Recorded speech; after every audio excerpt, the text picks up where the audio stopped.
I heard it by accident. Not on purpose. Not during an argument. Not because I was looking for trouble. I was walking down the hallway with my phone in my hand, the screen still warm from a message I hadn't finished typing, when I heard my son laugh in the kitchen. It was an easy laugh. Carefree.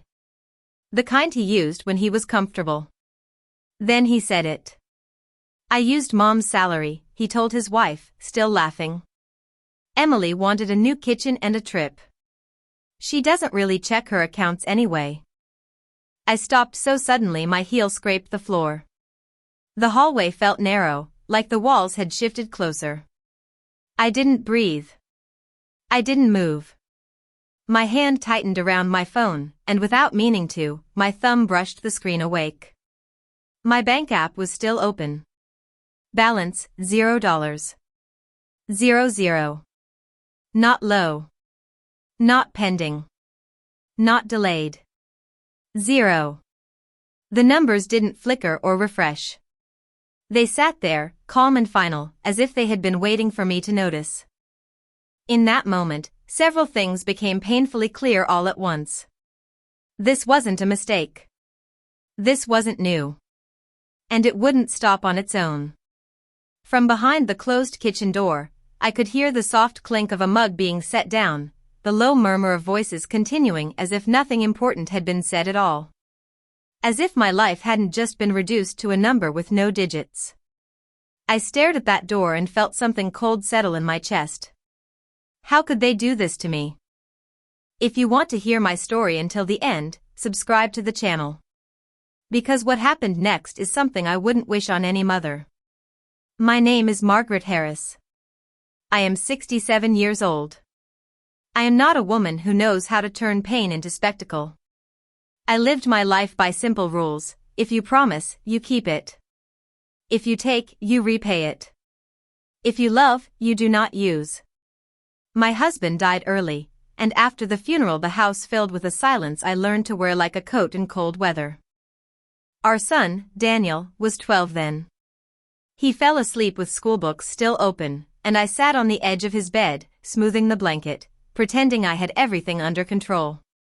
In truth, I was counting how many extra shifts I could take, how much I could set aside, what would go to utilities, shoes, dental visits. I worked my entire life not because I enjoyed exhaustion, but because I wanted my child to grow up without fear. I carried no debt. I lived without credit cards. I never borrowed until payday, because my paycheck itself was my ground. I learned how to stretch simple meals, how to mend what tore, how to save small amounts until they became something solid. I was proud of that. It was my quiet achievement. Daniel knew I was reliable. If he called, I answered. If he asked, I helped. I paid for his education. I helped with his first car. When he and Emily bought their house, I gave part of the savings I had kept for emergencies and told myself this was the day they were meant for. Emily entered our lives gracefully. She always looked polished, spoke softly, chose her words carefully. At family dinners she smiled at the right moments, passed me plates, once told me, "I'm so lucky to have you." I believed her. I wanted to believe my son had chosen someone who would care for him. The first cracks never arrive loudly. They come as small remarks. Gentle suggestions that sound like concern. One afternoon, almost casually, Emily said while we cleared dishes, "You don't really need your full salary anymore. At your age, peace matters more than money." She smiled as if offering wisdom. I smiled back. I avoided conflict. I did not yet understand it was not advice. It was a test. Daniel's tone changed little by little. He questioned my pharmacy choices. Suggested cheaper alternatives. Looked at grocery receipts left on the table and sighed, "Mom, you spend too much." He offered to help with online banking. I let him set up apps, automatic payments, permissions, because it sounded practical. My income still arrived. But decisions about it quietly stopped being mine. I found myself explaining. Justifying glasses, food, doctors. Each time he nodded, as if I had passed a small exam. I told myself it was care. Youth. Efficiency. I allowed them to be wiser because it was easier. Sometimes something colder slipped through. Emily once said, "You've already lived your life." Daniel joked, "You're a mother, you won't say no." It sounded affectionate. It wasn't. They touched my order. My routines. My kitchen. My keys. And I laughed to avoid seeming difficult. I did not yet know the most dangerous people do not raise their voices. They smile and call it love. The first time I felt something truly shift, it wasn't dramatic. There was no shouting, no slammed doors. It arrived quietly, the way cold seeps through a window frame you didn't know was cracked. We were sitting at my small kitchen table. The same table where Daniel once did his homework, where I signed permission slips, where I drank tea late at night after double shifts. The afternoon light fell across the surface, catching every scratch in the wood. Emily stirred her coffee slowly, watching the spoon circle. "You know," she said, not looking at me, "you don't really need your full salary anymore." Her voice was gentle. Thoughtful. Almost kind. "At your age," she added, "peace matters more." I remember nodding. Smiling. I remember the hum of the refrigerator filling the silence after her words. I told myself she meant well. That young people always think they know better.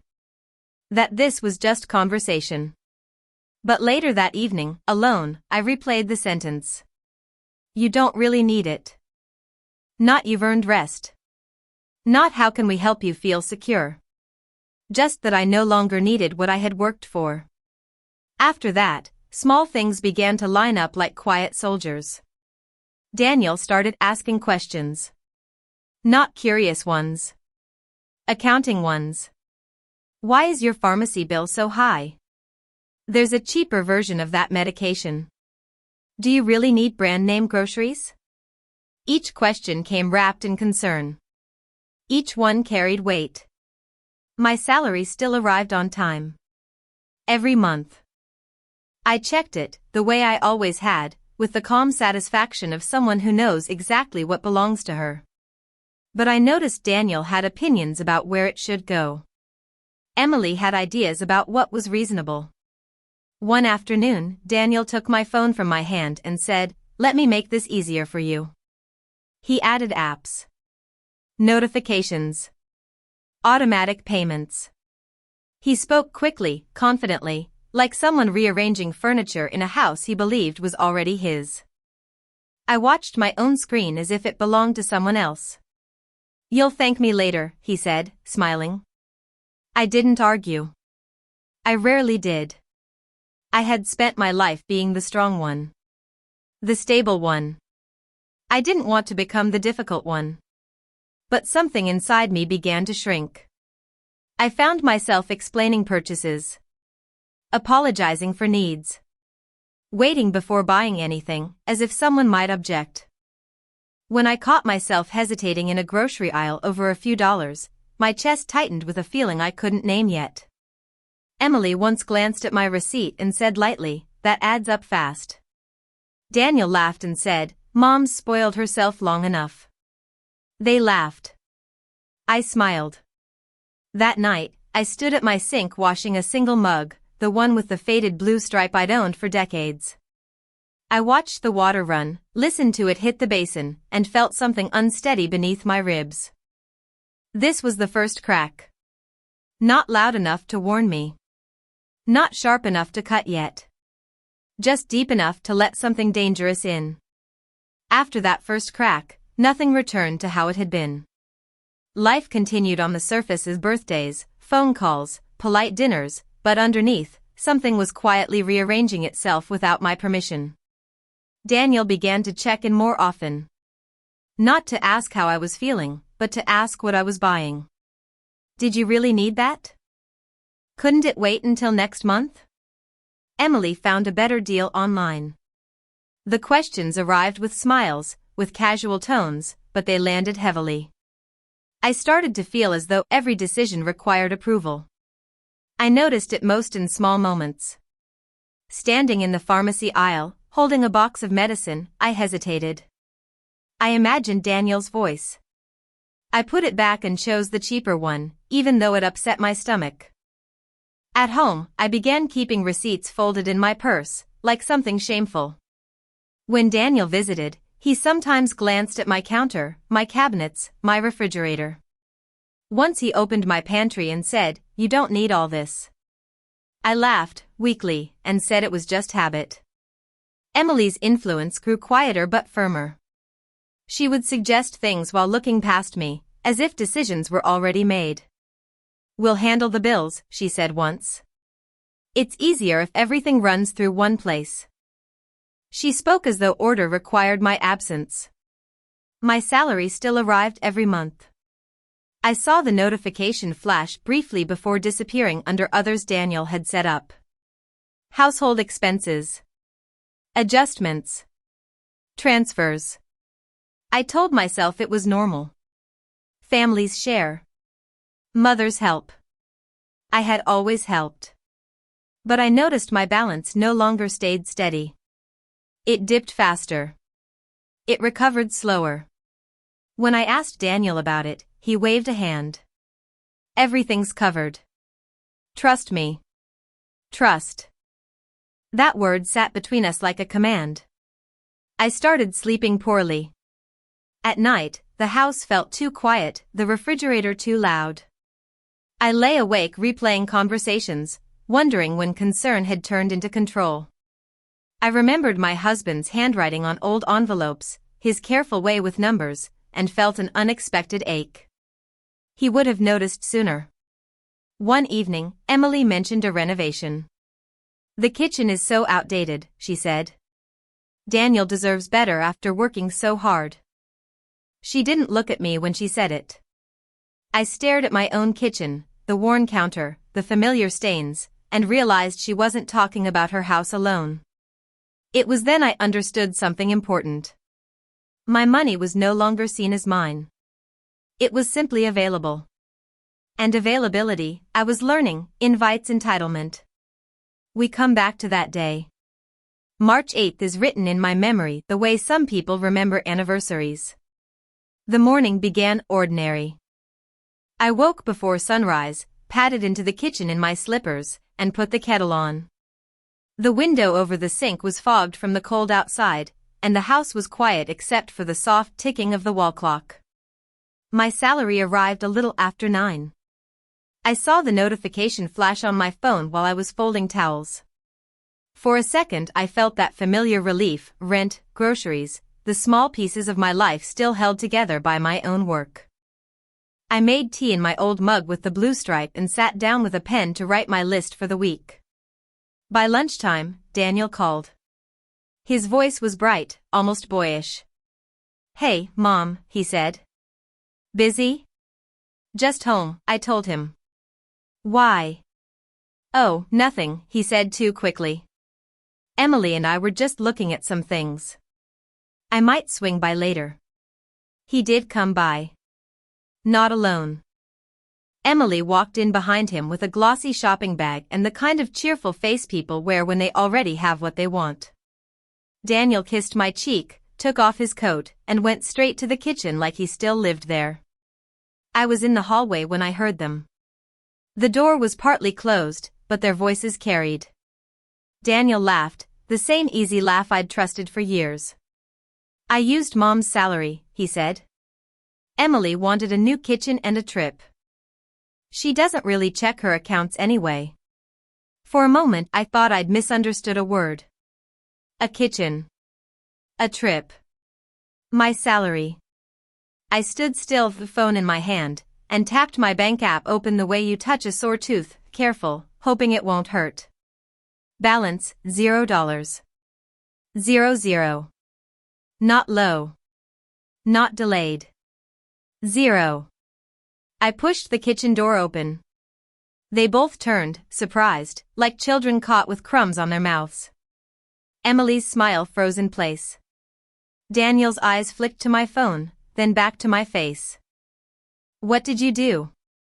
I heard myself ask. My voice was steady, which shocked me. Inside, everything was shaking. Daniel didn't deny it. He didn't even try. He shrugged as if we were discussing something small, like borrowing a ladder. "I used your salary for Emily's needs," he said. "You're a mother. You'll understand." Emily set her bag on the counter and crossed her arms. "It's not like you were using it for anything important," she added, soft and certain. "You're fine. You always manage." I stared at my son, my grown son, in my kitchen, speaking about my money as if it belonged to his marriage, not to the woman who earned it. My throat tightened, but I didn't cry. I looked at the timestamp on my phone. Morning deposit. Afternoon transfer.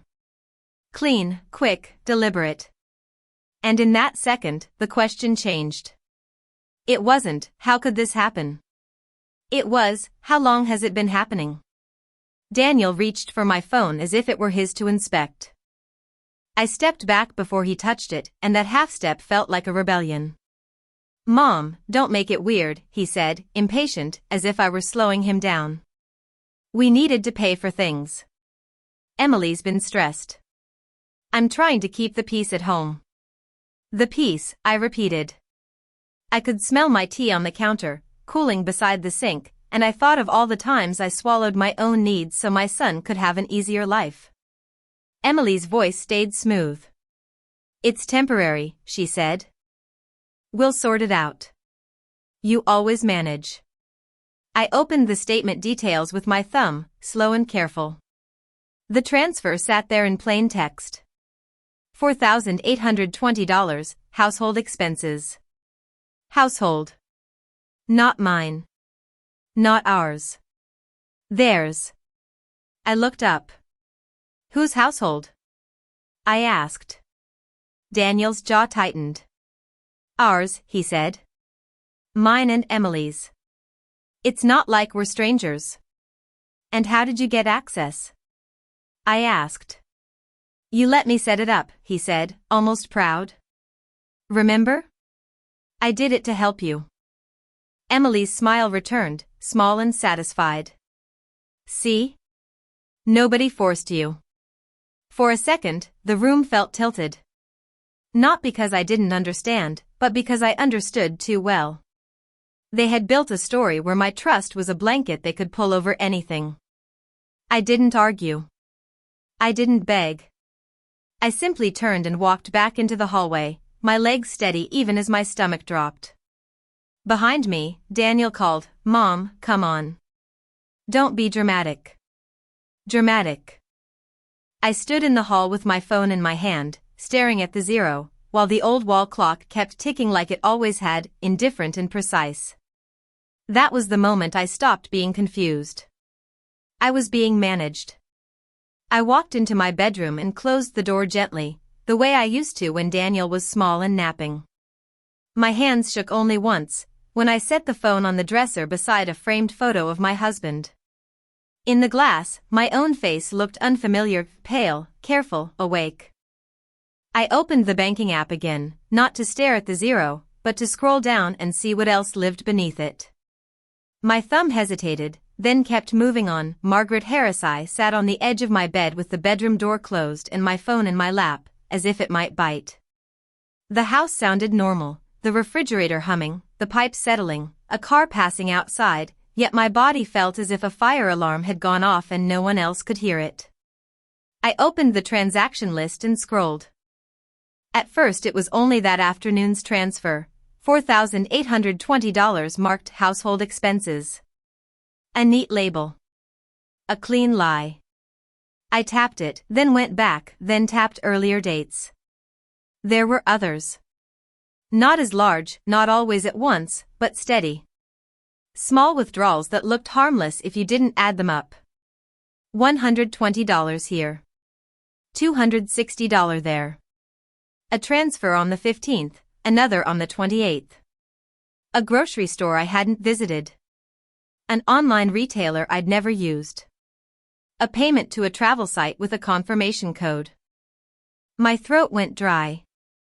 I turned my phone sideways, as if a different angle might change what I was seeing. It didn't. I took out the old folder I keep in the top drawer of my dresser, the one with my pension papers, my insurance letters, my tax receipts. The paper smelled faintly of dust and lavender sachets. I laid a bank statement beside the glow of my screen and began to compare dates the way I used to compare bills when Daniel was a child and every dollar mattered. January 3rd, $310, transfer. January 19th, $480, household. February 2nd, $1,200, home improvement. February 27th, $650, another transfer. And then March 8th, the day my salary arrived, the day my balance went to zero. The pattern wasn't chaos. It was a system. I opened my email and searched for receipts. I found them quickly, like they had been waiting. A furniture store, a dining set, paid in full.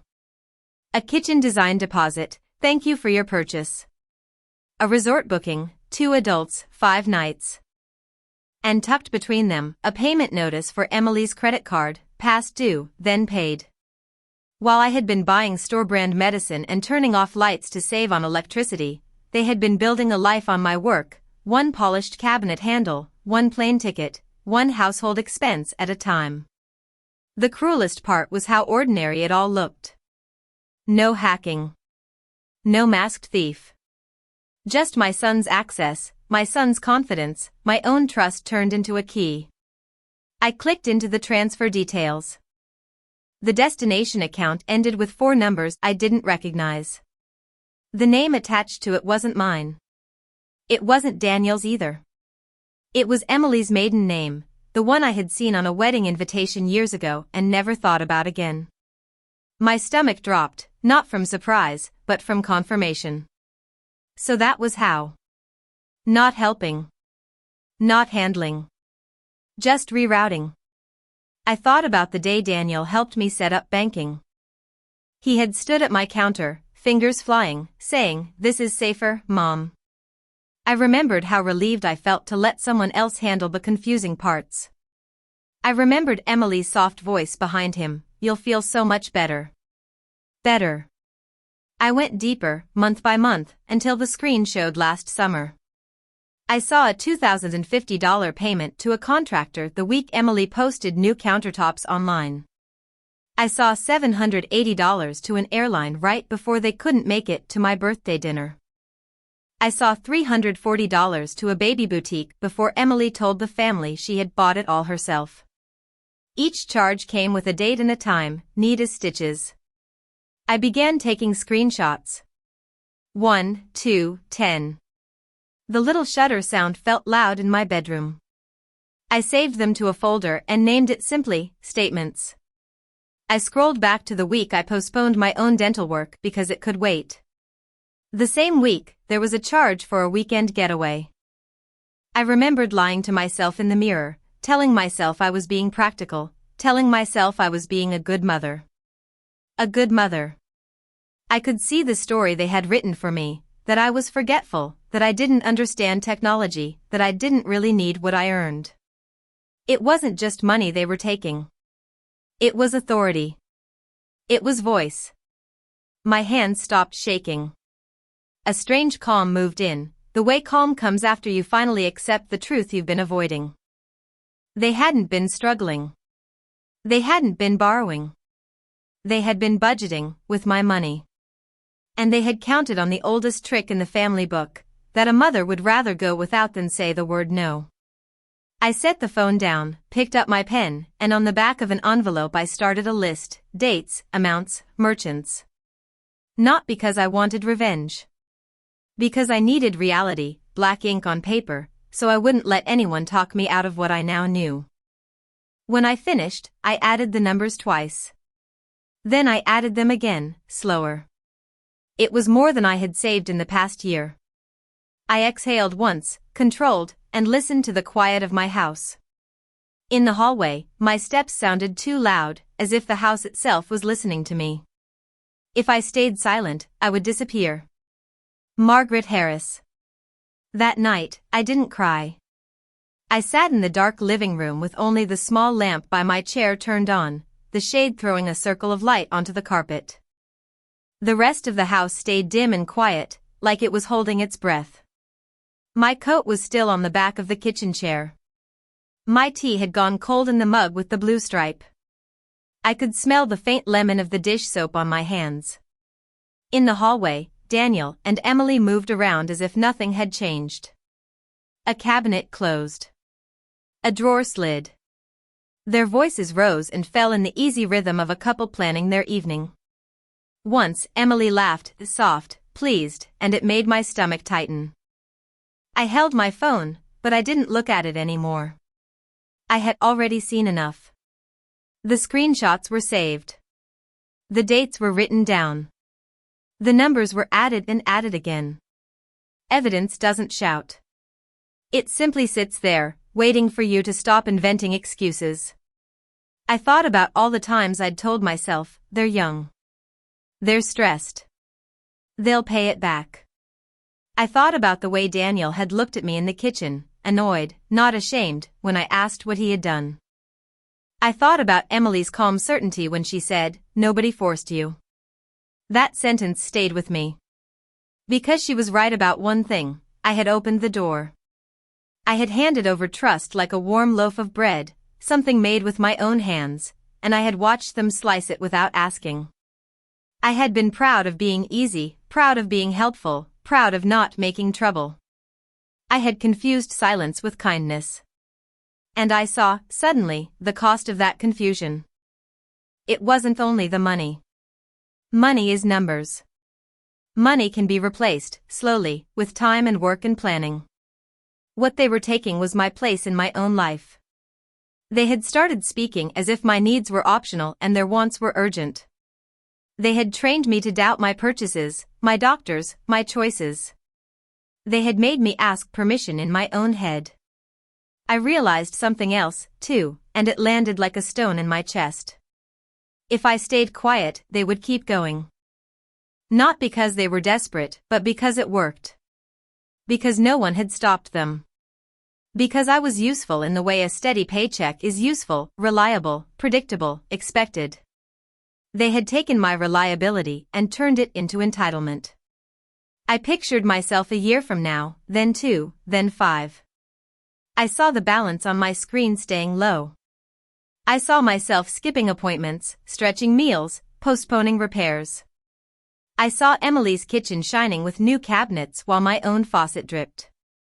I saw Daniel saying, "Mom doesn't mind," and believing it. And I felt, for the first time in a long time, anger without heat, clean, quiet anger. Not the kind that makes you shout. The kind that makes you stand up. I got up from my chair and walked to the window. Outside, the street lamp lit the bare branches of the trees, and a thin mist hung over the pavement. Somewhere down the road a dog barked once, then stopped. The world looked ordinary, which was almost insulting. I rested my palm against the cold glass and spoke softly, as if I were making a promise to someone sleeping in the next room. "This ends with me." I thought of my husband then. His photograph sits on the bookshelf, the frame a little crooked. In it, he's holding Daniel on his shoulders at a summer fair, both of them squinting into bright light. I touched the glass and felt a brief, sharp grief, not only for what I'd lost, but for how hard I had worked to keep our little world safe. And I remembered the smaller things I had excused. Emily asking for my spare key just in case. Daniel changing my password because I kept forgetting it. Their patient tone, the one people use with children. The way my opinions had started to sound like interruptions. On the arm of my chair lay my winter scarf, still faintly scented with the lavender sachet in my closet. I pressed it to my nose and let that familiar smell steady me. For years I had told myself love meant bending. That peace meant absorbing. But love that requires you to shrink is not love. It's convenience dressed in family language. That was when the truth settled fully. They would not stop until I made them stop. And if I stayed silent, I wouldn't just lose money, I would lose myself, entirely. In the kitchen, I heard Daniel's footsteps pause, then continue. No one came to check on me. No one asked if I was all right. They didn't need to. They had already decided I would swallow it. But I wasn't swallowing it anymore. I went back to my bedroom and placed the list of dates and amounts inside the folder with my important papers. I set my phone on top, plugged in, charging like a tool being prepared. Then I sat on the edge of the bed, hands steady now, and made the next decision as calmly as I had made every decision in my life. Tomorrow, I would act. Not out of revenge. Out of self-respect. Margaret Harris. I woke early the next morning, before the alarm, before the light fully reached the windows. My body felt tired, but my mind was clear in a way it hadn't been for months. The decision I had made the night before had settled into me like a spine. I made coffee and drank it standing at the counter, not sitting down. The mug with the blue stripe felt heavier than usual in my hand. I didn't turn on the radio. I didn't want anyone else's voice filling the space where my own resolve needed to stay sharp. At 8:30, I opened my laptop. The banking website loaded slowly, asking for verification codes, security questions Daniel had once insisted on helping me choose. I answered them all. Maiden name. First address. Favorite teacher. Each answer felt like reclaiming a small piece of myself. The account overview appeared. I didn't look at the balance. I went straight to settings. User permissions. Daniel's name sat there, marked as authorized. One click. Remove access. The screen asked if I was sure. I was. Then Emily's linked account. Removed. I changed my passwords carefully, writing them down in my own handwriting on a sheet of paper I folded and placed back in my folder. I turned off automatic transfers. I disabled every convenience they had added in the name of helping me. When I finished, I logged out and logged back in again, just to be certain. The silence in the house felt different now, not empty, but clean. At 10, I called the bank directly. I spoke slowly, clearly, the way I always do when something matters. I asked for a review of recent transactions. I asked for notes to be placed on my account. I asked what protections were available going forward. The woman on the line listened without interrupting. When she said, "I'm sorry this happened to you," I thanked her and meant it. Next, I called a lawyer. Not one Daniel knew. Not a friend of a friend. A woman whose name I found myself, whose office was 2 bus stops away. I made an appointment for the following afternoon. When I hung up, my hands were steady. By noon, Daniel knocked on my bedroom door. "Mom," he said. "My card isn't working." I opened the door and looked at him. Really looked. He was annoyed, not worried. That told me everything. "I made some changes," I said. Emily appeared behind him, her face tight. "What kind of changes?" "Necessary ones," I replied. Daniel sighed. "You didn't have to do this." "Yes," I said quietly. "I did." They stared at me, waiting for the old version, the one who explained, apologized, softened the moment. She didn't come. I closed the door gently and sat down on the bed. My heart was beating fast, but it was beating forward. For the first time in a long while, my life was back in my own hands. The consequences did not arrive all at once. They arrived slowly, methodically, the way truth does when it has been ignored for too long. Nothing dramatic at first. Just friction.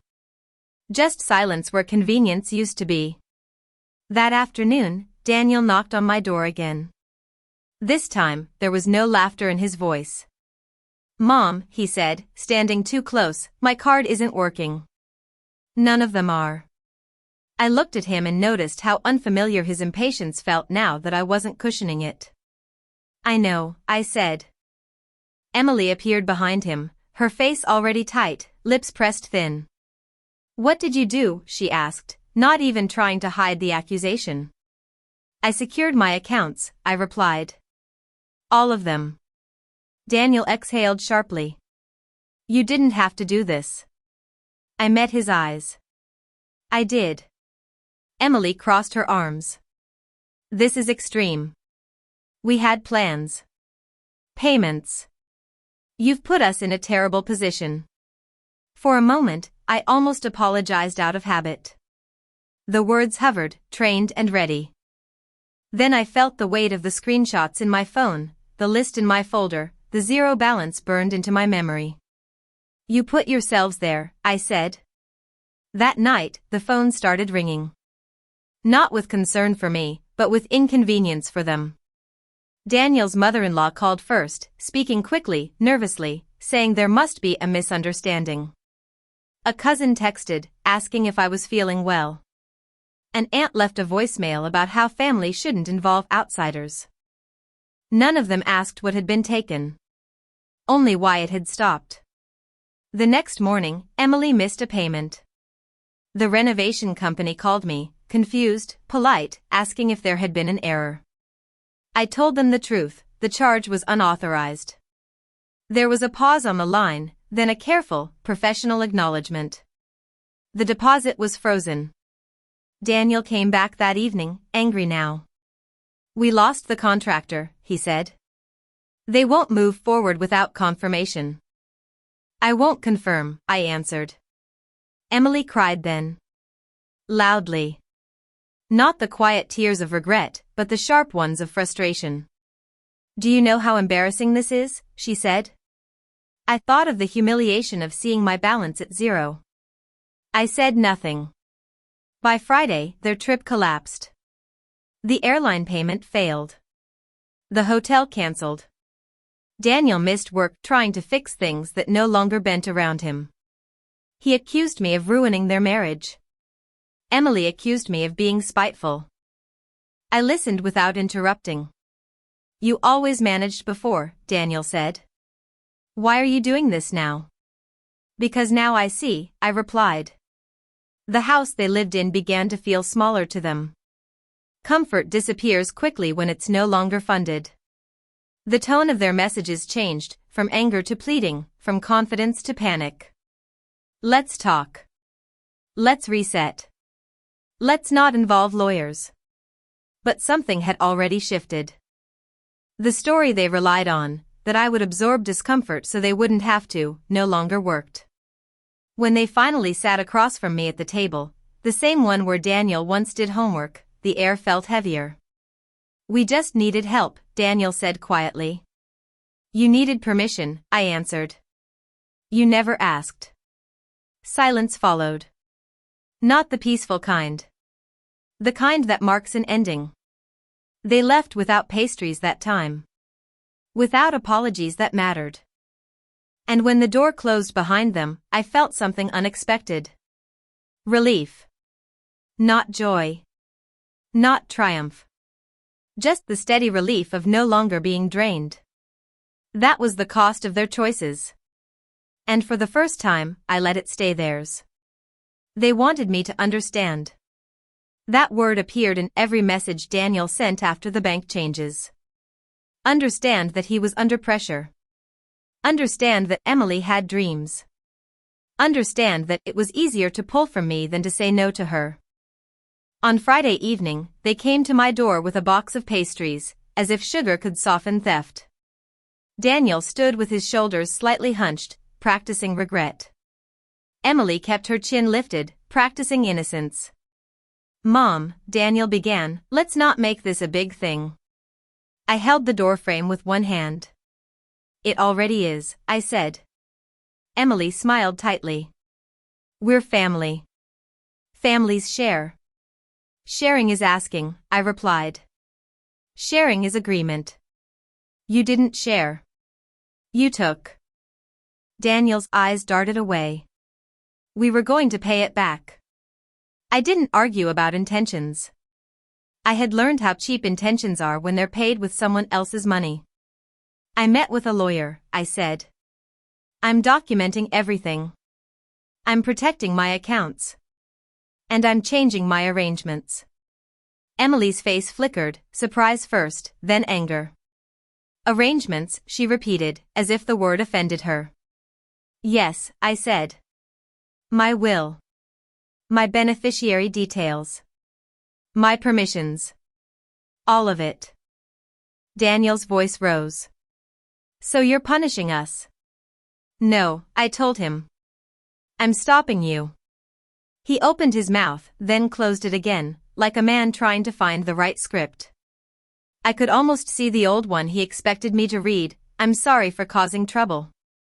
I just want everyone to be happy. But that script belonged to a woman who was disappearing. I stepped back from the doorway. You can leave the pastries on the table, I said, or you can take them with you. Either way, you're not discussing my finances anymore. Emily's eyes hardened. After everything we've done for you? I almost laughed. What they had done was organize my surrender and call it help. I'm grateful for rides to appointments, I said evenly. I'm grateful for fixing a light bulb. But none of that buys my autonomy. The word tasted strange, formal, and firm, but it was the truth. That weekend I did small, practical things that felt enormous. I ordered new checks for the first time in years. I opened a separate savings account in my name alone. I updated my direct deposit information at work. I changed the lock on my front door and gave the spare key to a neighbor I trusted, Mrs. Klein, who watered my plants when I traveled for conferences long ago. When I carried the old lock to the trash, its weight in my palm felt like proof. I also did something gentler. I called my sister, who lives 2 towns over, and told her what happened. Not in a dramatic rush. Just facts, dates, amounts. She was quiet for a long moment, then said, "Come stay with me for a few days. You shouldn't be alone with this." I went.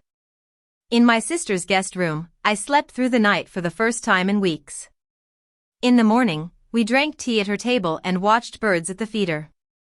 I felt my body loosen, as if it had been bracing for impact for months. Daniel kept texting. Apologies that sounded like bargaining. Requests that sounded like demands. I answered once, clearly, I love you. I will not fund you.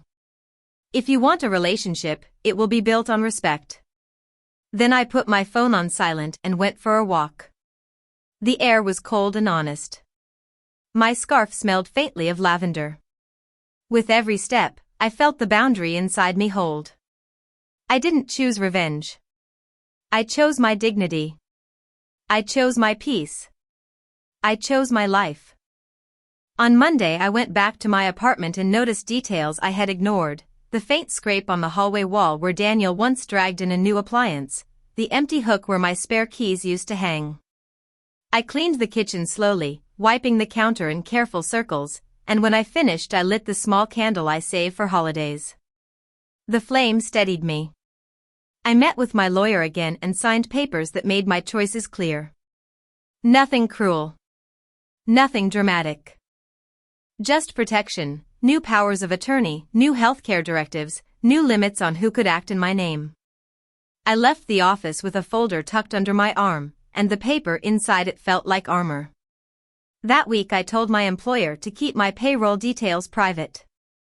I started using a notebook to track every expense, not out of fear, but out of respect for the life I was rebuilding. I cooked soup, froze portions, and laughed at myself when I realized I was finally taking care of me the way I had always taken care of Daniel. When the phone rang, I let it ring. When the guilt rose, I named it conditioning. And I reminded myself, love is not a leash. By the time Sunday came, my balance wasn't full, but it was mine. That mattered more than any number. I joined a local book club at the library, quiet women, steady voices. Nobody asked what I could give them. They simply made space. For the first time in a long time, I felt seen, not spent. That was enough for me. I am 67 years old, and for the first time in a long while, my life feels quiet in the right way. Not empty. Not lonely. Just honest. The house is smaller now that it belongs only to me again. I wake early, open the curtains, and let the morning in without checking my phone first. I make tea in the same mug with the blue stripe. The refrigerator still hums, steady and familiar, but it no longer sounds like a warning. It sounds like a companion. Daniel and Emily still reach out sometimes. Their messages are careful now. Polite. They ask how I'm feeling. They do not ask about money. That boundary stands, solid and visible, and I no longer feel the need to explain it. Some losses do not announce themselves. They simply change the shape of your days.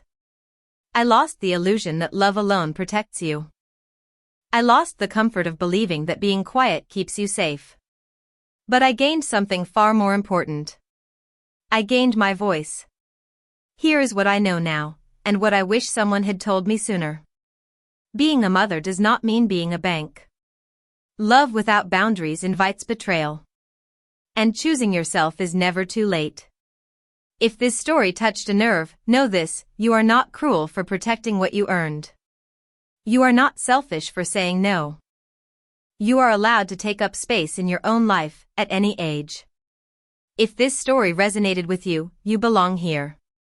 Subscribe to hear truths where silence becomes strength. I am Margaret Harris. And I chose myself.